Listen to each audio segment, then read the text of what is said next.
16, 2023, lumusob ang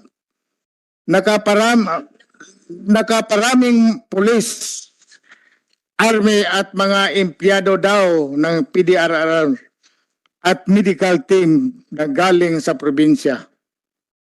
Dala ang mga tangki de gira, 4 ambulansya at patrol cars.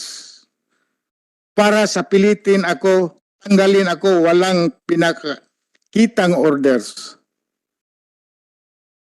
Binasag ang bintana at pintuan at pumasok. Si Henry Bukida yung isang pulis. Kasama ang mga armadong nakabunit at tinutukan ako ng M16. Sa pilitan akong pinalabas at pinaupo ako sa wheelchair. Kahit sinabihan ko sila, ayaw ko ninyong ipasakay sa wheelchair kay makalakaw man ko. Narinig ko si Ampong na nag-order na dalian ninyo aron mahuman dayon. Pagkatapos, tinalian ang 2 kamay at mga paa ko. Tinakpan ng malong ang ulo ko at may sumipak sa dibdib ko hindi ko alam kung sino yon.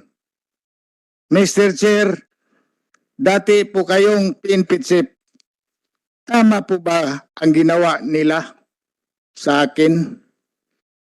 Ito po ba ang kasama sa peace protocol?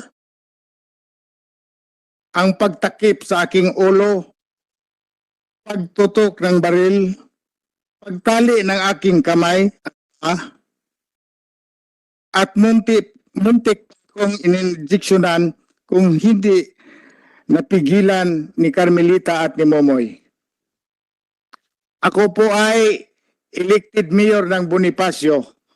Kung nagawa nila sa akin ito, paano kaya ang mga ordinaryong tao?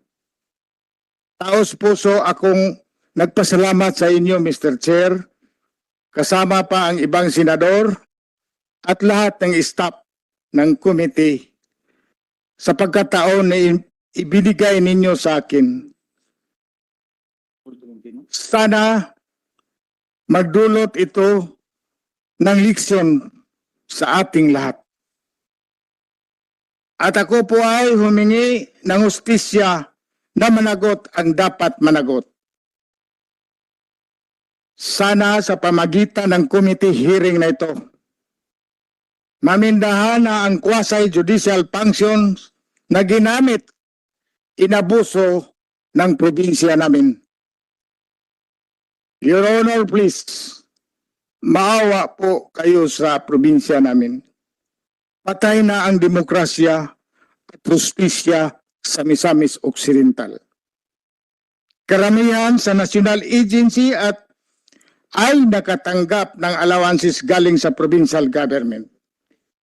Your Honor, okay lang naman magbigay ng allowances pero kung gamitin na niya ang mga police, judiciary, DPWH, DepEd, DSWD, DOLE at iba pa sa pagsunod sa kaniyang gustong mangyari na hindi tama at puro personal interest ay mali na ito. Today,